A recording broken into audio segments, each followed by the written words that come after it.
लोगों को दूसरों के कामों में टांगे अड़ाने का बड़ा ही शौक होता है, लेकिन जब उनकी इस बुरी आदत की वजह से उनकी अपनी टांग टूट जाए तो फिर बजाय अपनी गलती को तस्लीम करने के वो इतने ढीठ होते हैं कि वो दूसरों पर उल्टा इल्जाम तराशियां शुरू कर देते हैं।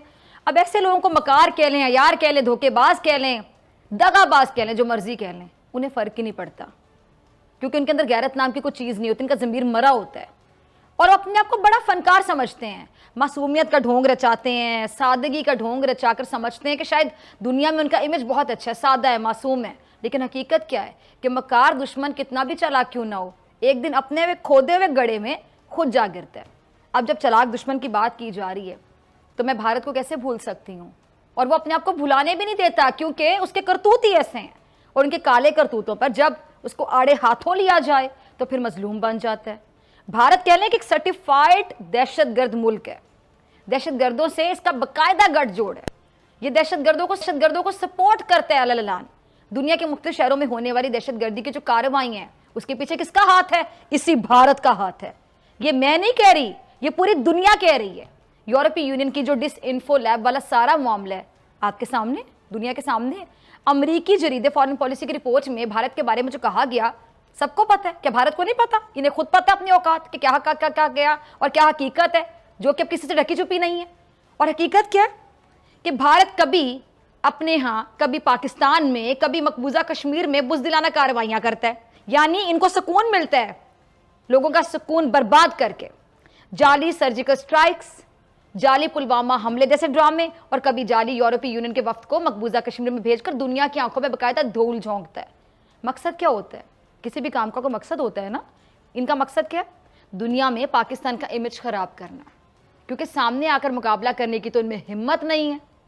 और मोदी और उसके पालतू का मतलब समझते हैं ना, मुझे पूरा कहने की तो जरूरत नहीं है। मोदी और उसके पालतू पाकिस्तान का सोच सोच कर ही, आप कह रहे हैं कि मोदी और उसके जो पालतू है ना, वो पाकिस्तान का सोच सोच कर ही कांपने लगते हैं। मोदी के असाबों पर पाक फौज और पाकिस्तान इतने सवार हैं कि डर के मारे मोदी की रात की नींदें हराम हो चुकी हैं। और आप इसके खौफ का अंदाज़ा इससे कर लें कि पाकिस्तान की तरफ से, ज़रा सोचें ज़रा क्या इनका IQ लेवल है, और पाकिस्तान का बेसिकली खौफ सवार है ना इनके ऊपर, डरते हैं पाकिस्तान की फ़ौज से, पाकिस्तान से। एक कबूतर गलती से सरहद पार कर गया। अब कबूतर एक मासूम परिंदा, उसे देखकर ही खौफजदा हो गए। इंडियन मीडिया पर उसका चर्चा होने लगा। उस कबूतर को लेकर क्या क्या नाटक हो रहे हैं। कोई इसे जासूस करार दे रहा है, कोई इसके ताने बाने 5th जनरेशन वॉर से जोड़ रहा है। और सोने पे सुहागा ये कि उस कबूतर को पकड़ने के बाद BSF ने पुलिस को खत लिख डाला कि उस पाकिस्तानी कबूतर के खिलाफ FIR दर्ज की जाए। ये हाल देख लें आप इनका। अब आप अंदाज़ा कर लें कि भारत पाकिस्तान से किस कदर खौफजदा है, किस कदर घबराया हुआ है, लेकिन फिर भी आदत से मजबूर है ना। पाकिस्तान में शर फैलाने से बाज नहीं आता, बिल्कुल बाज नहीं आता। अब बंदर है ना, उसके हाथ में लाइटर होगा तो वो पूरे जंगल में आग लगा देगा। ठीक इसी तरह मोदी को भारत का इक़्तिदार मिला, क्या मिला जी? उसने भारत के अमन को गारत करके रख दिया। अब खित्ते का अमन बिगाड़ने के दर पे है। मोदी जब से इक़्तिदार में आया है, भारत का कह लें कि हर शोबा बर्बादी की दास्तान सुना रहा है। ये मोदी की नहूसत है, नहूसत समझते हैं ना, इस बंदे की नहूसत है कि आज भारत को करप्ट तरीन मुल्क कहा जा रहा है। भारत के लिए सबसे ज़्यादा नुकसानदेह भारत का प्रधानमंत्री साबित हो रहा है, और आइंदा होगा मजीद, अभी से हो रहा है। अब यही नहीं, इसकी अपनी जो मैशत है, मैशत की जो गाड़ी है, उसके चारों जो टायर है पंक्चर हो चुके हैं कि इनको नज़र नहीं आ रहा। लेकिन हर धर्मी से ये फिर भी बाज नहीं आ रहा, क्योंकि इसका फोकस नहीं है ना अपनी इकोनॉमी पे, अपने मुल्क के मसाइल पे, उनको मसाइल को हल करने पे। इसका फोकस है कि किसी तरह दहशतगर्दी की कार्रवाइयाँ की जाएँ पाकिस्तान में, कश्मीर में निहत्ते कश्मीरियों पे गोलियाँ बरसाई जाएँ, दुनिया भर के अमन को तबाह किया जाए। इस चाय वाले को सुकून नहीं मिल रहा प्राइम मिनिस्टर बनने के बाद। आप देखें कि इसने पाकिस्तान को FATF में ब्लैकलिस्ट कराने की कितनी कोशिश की, लेकिन मुंह की खाना पड़ी। मोदी के सर में पाकिस्तान की मुखालफत का, आप कह लें कि इस कदर जुनून है कि अपने लोगों की से कोई फिक्र ही नहीं है। इसका सारा फोकस ये कि किसी तरह पाकिस्तान का इमेज खराब किया जाए, पाकिस्तान का अमन तबाह किया जाए। इस बंदे की साइकी के बारे में ज़रा सोचें। हमें अक्सर इसकी नफ्सियात के बारे में सोचती हूँ कि क्या नफ्सियात है इस शख्स की। इसको तो सुकून ही नहीं, इसको नींद भी पता नहीं कैसे आती होगी। हर वक्त की साजिशें करता है, हर वक्त इसके अंदर बेचैनी रहती है कि यहाँ का अमन कैसे तबाह किया जाए, वहाँ खून कैसे बहाया जाए, वहाँ गोलियाँ कैसे चलाई जाए, यहाँ हमले कैसे करवाए जाए, दहशतगर्दी की कार्रवाइयाँ कैसे की जाए। अब यही वजह है ना कि हिंदुस्तान में अपने कितने मसाइल इस टाइम पे हल करने वाला कोई है नहीं, क्योंकि सारा फोकस है दहशतगर्दी कार्रवाइयों की तरफ। अब इस वक्त कोरोना के मरीजों का बाकायदा जो भारत है कब्रिस्तान बना हुआ है, हॉस्पिटल भर चुके हैं, लोग सड़कों पर, फुटपाथों पर, गलियों में, बाजारों में ज़लीलो ख़वार हो रहे हैं, लाशें सड़कों से मिल रही हैं और रोज़ाना की बुनियाद पर 3.25 लाख केस रिपोर्ट हो रहे हैं। सोचें ज़रा। और भारत में कोरोना जो है वो तो अगर मैं कहूँ कि ताबड़तोड़ हमले कर रहा है, और ये जो बेशरम है, ये जो नरेंद्र मोदी, इनकी जो गवर्नमेंट है बीजेपी की, इनको है कि पाकिस्तान में किसी तरह खून का खेल खेला जाए, आग का खेल खेला जाए। अब नाज़रीन, यूरोपीय यूनियन की डिसइंफो लैब, जिसका मैंने पहले भी जिक्र किया, मैं अक्सर अपने प्रोग्राम में जिक्र करती हूँ, अब उसका क्या इंकशाफ है कि जी भारत साल से सैकड़ों झूठी और ये जो जाली वेबसाइट्स हैं उनके जरिए पाकिस्तान का इमेज खराब करने की कोशिश कर रहा है, बाकायदा ये नेटवर्क चलाता रहा है। अब इन जाली वेबसाइट्स के जरिए पाकिस्तान के खिलाफ जाली मज़ामीन कह लें या जाली खबरें वो फैलाई जाती हैं, और उन जाली वेबसाइट्स के जरिए पाकिस्तान के इमेज को दुनिया भर में ख़राब करने की बाकायदा कोशिश की जाती थी। लेकिन उन जाली वेबसाइट्स के पकड़े जाने के बाद क्या हुआ? इमेज उल्टा इनका ख़राब हो गया, यानी इन्होंने जो गड़ा खोदा था पाकिस्तान के, खुद गिर गए, यानी इनकी साजिश नाकाम हो गई। कितनी बार मुंह की खाओगे नरेंद्र मोदी, कितनी बार गिरोगे नीचे? अब भी बाज नहीं आते तुम, घटिया इंसान, गिरे हुए इंसान, छोटी सोच के मालिक इंसान। अब हिंदुस्तान के मोहरे आप कह रहे हैं कि एक एक करके एक्सपोज हो रहे हैं, बेनकाब हो रहे हैं, यानी इनकी असलियत, बल्कि औकात का लफ्ज बोलो तो ज्यादा जस्टिफाइड होगा। इस बंदे की औकात, जिसका नाम है नरेंद्र मोदी, जो भारत का प्रधानमंत्री है, प्राइम मिनिस्टर है, वजीर आजम है, बीजेपी गवर्नमेंट जो है, इंडिया की जो इस टाइम पे गवर्नमेंट है, इनका जो एक मकरू चेहरा इनका, वो बाकायदा बेनकाब हो रहा है, एक्सपोज हो रहा है, दुनिया के सामने इनकी औकात खुलकर आ रही है। और फिर इसके बाद एक बार फिर से डिसइंफो लैब ने भारत और मोदी सरकार की शैतानियत को बेनकाब किया। भारत की गिलगित बल्तिस्तान में शरअंगेजियों के शवाहिद भी सामने लाए गए, और भारत ने मकबूजा कश्मीर में शरपसंदी की कह लें कि वो मिसालें रकम की जिसका कोई रिकॉर्ड नहीं तोड़ सकता, लेकिन शर्म इन्हें नहीं आती। भारत आप कह लें कि अपने ये जो इनके खरीदे हुए जो मोहरे हैं उनके जरिए गिलगित बल्तिस्तान के हालात खराब करने की कोशिश करता रहा, और उन साजिशों के जरिए उस खूबसूरत इलाके में नफरत की कह लें, तासुब की आग लगाना चाहता है, दहशतगर्दी को अललान फरोग देना चाहता है। और ये कोई ढकी छुपी बात नहीं है, दुनिया के सामने खुलकर आ गया इनका चेहरा। भारत अमन का दुश्मन है, वो मकबूजा कश्मीर में अपनी जबरी हैसियत मनवाना चाहता है, लेकिन इस मामले में अब तक आप देख लें कि ये बुरे तरीके से रुसवा हुआ है, और इंशाअल्लाह आगे भी मुंह के ही खाएगा ये भारत। सानिया पेशावर, याद है ना आपको नाज़रीन? कौन भूल सकता है? कोई नहीं भूल सकता। और ये राज तो बहुत बाद में खुला कि उस कार्रवाई में जिसमें मासूम बच्चों को निशाना बनाया गया, उसमें भी इसी भारत का हाथ था। श्रीलंकन टीम पर हमला, वो भी आप सबको याद होगा, वो भी इसी भारत की कारस्तानी थी, इसकी शैतानियत थी। भारत एक बार फिर से अब पाकिस्तान फिर से तबाह करना चाहता है। कल कोयटा के जो सरीना होटल की पार्किंग में हमला हुआ था, उस हमले की जितनी भी मजम्मत की जाए कम है। और वज़ीर दाखिला शेख रशीद साहब के बकौल होटल पार्किंग में खुदकुश धमाके के लिए 60 से 80 किलो धमाका के मवाद इस्तेमाल किया गया था। और ये जो खुदकुश हमलावर की वो गाड़ी में बैठा रहा और जिसकी ताहाल शनाख्त भी नहीं हो सकी। और शेख रशीद साहब ने इस हमले से मुतालिक मजीद क्या कहा था, क्लिप होगा शेख साहब का, ज़रा चलाइएगा। अब सुना आपने कि शेख रशीद साहब फरमा रहे थे कि इस हमले के पीछे कोई और नहीं बल्कि भारत है, और इन्होंने ये भी इंकशाफ किया है कि शरपसंद अनासिर दुश्मन भी हमारी ताक पे है। बिल्कुल देखें, जब से बुलबुल तूने दो तिन के लिए टूटती हैं बिजलियां इनके लिए, पाकिस्तान कोई एक मामूली मुल्क तो नहीं है, बेशक एक गैर मामूली मुल्क है। इस्लामी जमहूरिया है पाकिस्तान, और गैर मामूली इसका महल वक़ू है। और पाकिस्तान के जहाँ दोस्त बहुत हैं वहाँ दुश्मन भी बहुत हैं। बिल्कुल।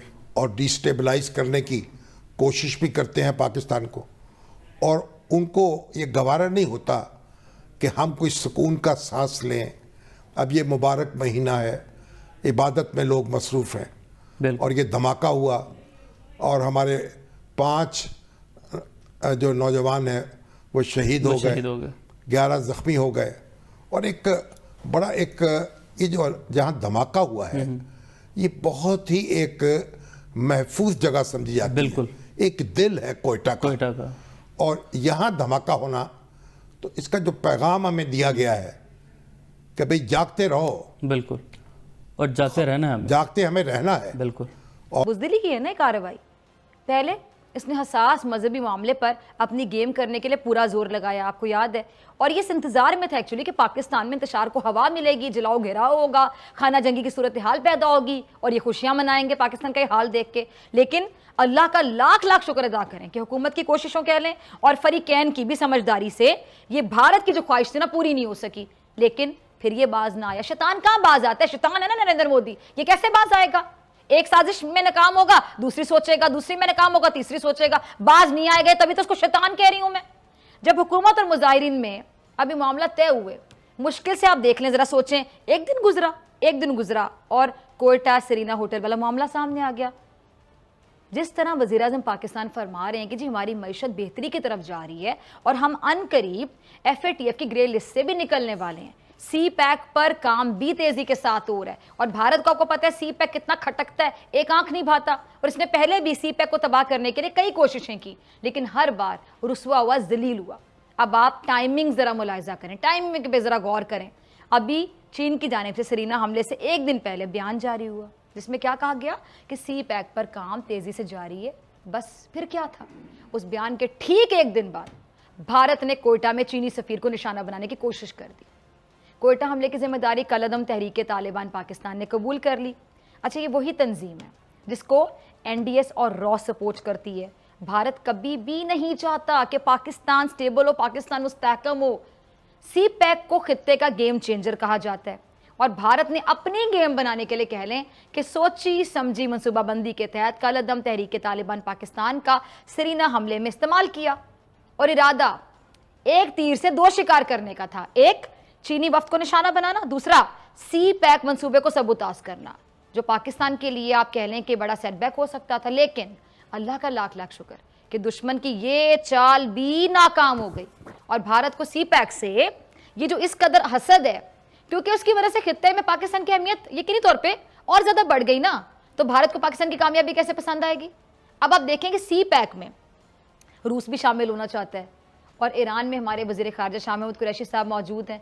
ईरान से बाहमी ताउन के जो नए मुआहदे हैं वो भी हो रहे हैं और ईरान सी पैक में शामिल होने में इंटरेस्ट रखता है, दिलचस्पी रखता है। अब इसके अलावा रूस के रास्ते पूरी जो सेंट्रल एशिया की रियासतें हैं सी पैक से जुड़ना चाहती हैं। अब सीधी सीधी वजह सामने आपके कि भारत के कमज़ोर मैदे में कहने के बाद हजम नहीं हो रही और हो भी नहीं सकती, और उसने कोयटा को निशाने पर रखा। हमला किसके ज़रिए कराया गया? ये वही तंजीम है जिसके खिलाफ शाह महमूद कुरैशी साहब और DG ISPR भी बहुत कुछ बता चुके हैं और इनके पाकिस्तान में तकरीबी सरगर्मियों के सबूत भी दिए जा चुके हैं। शाह महमूद कुरैशी साहब का क्लिप होगा, टीम ज़रा चलाइएगा। अब देखें आप, कुलभूषण को देखकर तो कोई शक बाकी नहीं रहता कि भारत एक दहशतगर्द रियासत है। अब जैसा कि शाह महमूद कुरैशी साहब ने उसी तंजीम का नाम लिया जो कल के कोयटा हमले में मुलव्विस है, और बलूचिस्तान का अमन तो भारत बहुत पहले से ख़राब करने के दर पे, आपको पता है। कुलभूषण यादव ने एक एक बात का एतराफ़ किया था कि उसने किस तरह रॉ के साथ मिलकर बलूचिस्तान को तबाही में धकेलना था, क्या क्या प्लानिंग्स थी, क्यों भेजा गया था उसको, आपको पता है। अब लगता है कि भारत को लद्दाख वाला वाकया जो है ना वो भूल गया है कि उनको एक बार फिर चीन से मेरे ख्याल से मार खानी है, और इस बार अगर भारत चीन के हत्थे चढ़ गया तो याद रखिएगा फिर भारत का जो चैन है ना वो बाकी नहीं छोड़ेगा चीन। अब जैसे कि मैंने अपने इंट्रो में आपको बताया था कि कोरोना भारत में बहुत ज़्यादा फैला हुआ है, बल्कि कह दूं कि कोरोना ने भारत को जहन्नुम बनाया हुआ तो गलत नहीं होगा, और वहाँ पे जो बेहतरीन सेहत का निज़ाम दिल्ली का वो भी मफलूज होकर रह गया। कोरोना के मरीज सड़कों पर गिरे हुए हैं, लाशें गिरी हुई हैं वहाँ पे, और बेयारो मददगार पड़े हुए जो जिंदा हैं, जो कोरोना वायरस से लड़ रहे हैं। और ये पागल, जनूनी, घटिया इंसान, गिरा हुआ इंसान, छोटी सोच का मालिक इंसान, ये चाय वाला नरेंद्र मोदी पाकिस्तान के खिलाफ साजिशें करने में मसरूफ है। ये पाकिस्तान के बारे में सोचे चला जा रहा है कि पाकिस्तान को कैसे पहुंचाया जाए। एक इनका मेजर गौरव आर्य है, नफ्सियाती शख्स, बकवास करता है हमेशा मेरे मुल्क के बारे में। जरा इसका क्लिप चलाइएगा, फिर मैं इसको जवाब देती हूँ।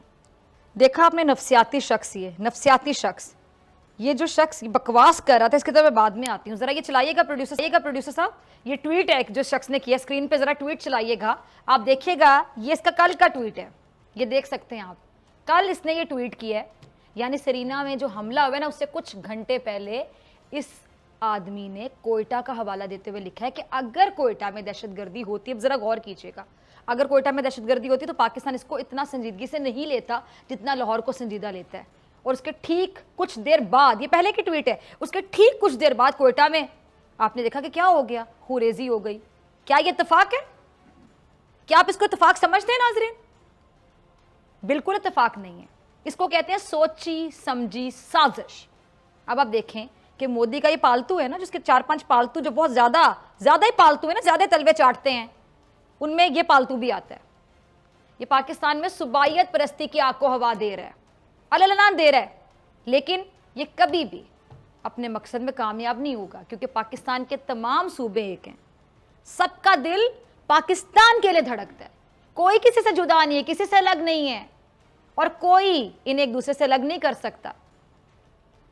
अब आप देखें, ये पालतू पाकिस्तान में सुबाइयत परस्ती के साथ फिरका वारियत को भी बढ़ाना चाहता है, और इसके साफ साफ अल्फाज हैं, क्या कहता है कि मुसलमान को मुसलमान से लड़ा दो। इरादे देखे जरा, इजहार कर रहे हैं, मुसलमान को मुसलमान से लड़ा दो, पाकिस्तान को कमजोर कर दो। क्या बकवास कर रही है कि फिरका वारियत का लड्डू हमारी प्लेट में पड़ा है, लेकिन हम खा नहीं रहे हैं, तुम्हारी औकात भी नहीं कि तुम खाओ। बैनुल-अक़वामी सतह पर मजहबी आज़ादी पर निगाह रखने वाले एक अमरीकी हुकूमत के कमीशन ने भारत के बारे में एक रिपोर्ट शाया की है, जरा सुनिएगा, जिसमें भारत को मुसलसल दूसरे बरस खास तहफ़्फ़ुज़ात के हामिल मुल्कों की फहरिस्त में शामिल करने की सिफारिश की गई है। सोचे ज़रा, और इस रिपोर्ट में और क्या है, ये भी दुनिया की आंखें खोलने के लिए काफ़ी है। इस रिपोर्ट में ये जो शहरियत तरमीमी कानून है उस पर भी तशवीश का इजहार किया गया है, और इस रिपोर्ट के अल्फाज क्या हैं कि दिल्ली में होने वाले फसादात के दौरान हिंदू हुजूम को क्लीन चिट दी गई और मुसलमानों पर इंतहाई ताकत का इस्तेमाल किया गया। देख रहे हैं आप, रिपोर्ट में कहा गया है। और क्या कहा गया है कि जी आसाम में तैयार किए गए बड़े हिरासती मराकज़ आने वाले दिनों में मजीद तबाही फैलाएंगे। लव जिहाद के नाम पर उत्तर प्रदेश और मध्य प्रदेश में बनाए गए कवानीन को जालिमाना करार दिया गया। और गुज़िश्ता बरस मार्च में नई दिल्ली में जो तबलीगी जमात के मरकज़ है उसके खिलाफ हुकूमती कार्रवाइयाँ, बयानात भी इस रिपोर्ट का हिस्सा हैं, जिसकी बुनियाद पर मजहबी अक़लियतों यानी मुसलमानों को निशाना बनाया गया। ये हैं भारत के अंदर मजहबी आज़ादी के हालात। और दूसरी तरफ देखिए, पाकिस्तान को 4 हिस्सों में तोड़ना चाहता है, फिरका वारियत को बढ़ावा देकर, सुबाइयत की आग लगाकर। अब ज़रूरत इस बात की है कि हम ना सिर्फ दुश्मन की इन साजिशों से होशियार रहें, बल्कि मुत्तहिद होकर, एक होकर इसका मुंह तोड़ जवाब भी दें। प्राइम मिनिस्टर साहब का क्लिप है, जरा चलाइएगा। हिंदुस्तान का प्रधानमंत्री चाय वाला, एक नफसियाती शख्स, जहनी मरीज, साजिशी शख्स, शैतानी शख्स जो कि पाकिस्तान के खिलाफ साजिशें करता चला जा रहा है, करता चला जा रहा है। अपनी मईशत का हाल इनके सामने, लोग वहां भूखे मरते हैं, फाके करते हैं, टॉयलेट्स के इशूज वहां पर हैं, बेशुमार इशूज वहां पर है। कोरोना के पेशेंट्स आप देखें कि रोजाना की बुनियाद पे 3-3 लाख केस रिपोर्ट हो रहे हैं। लोग सड़कों पे, फुटपाथों पे, गलियों में गिरे हुए हैं, कोरोना के पेशेंट्स, लाशें वहां पे गिरी हुई हैं। लेकिन उस जुनूनी शख्स के सर पे सवार है पाकिस्तान के, किसी तरह पाकिस्तान का अमन तबाह किया जाए, पाकिस्तान को किसी तरह कमजोर किया जाए, किसी तरह पाकिस्तान में खूरेजी की जाए, दहशतगर्दी की कार्रवाइयां की जाए। अजीब ये साइको नफसियाती शख्स है जो भारत का अपना दुश्मन है। सबसे ज्यादा दुश्मनी नरेंद्र मोदी भारत की जनता के साथ, भारत के वोटर के साथ, भारत की आवाम के साथ कर रहा है। और पाकिस्तान के खिलाफ जो साजिशें करता चला आ रहा है, एक साजिश में नाकाम होता है, मुंह की खाता है, गिरता है, अपने खोदे हुए गड्ढे में खुद गिरता है, फिर दूसरी साजिश करता है, फिर उसमें नाकाम होता है, तीसरी साजिश करता है, उसमें मुंह की खाता है, फिर चौथी साजिश करता है। लेकिन अब इसकी साजिशों को रोकना होगा, इसकी साजिशों का इलाज करना होगा, और इसे साफ अल्फाज में कहना होगा कि बस अब ऐसे नहीं चलेगा। मिलते हैं ब्रेक के बाद।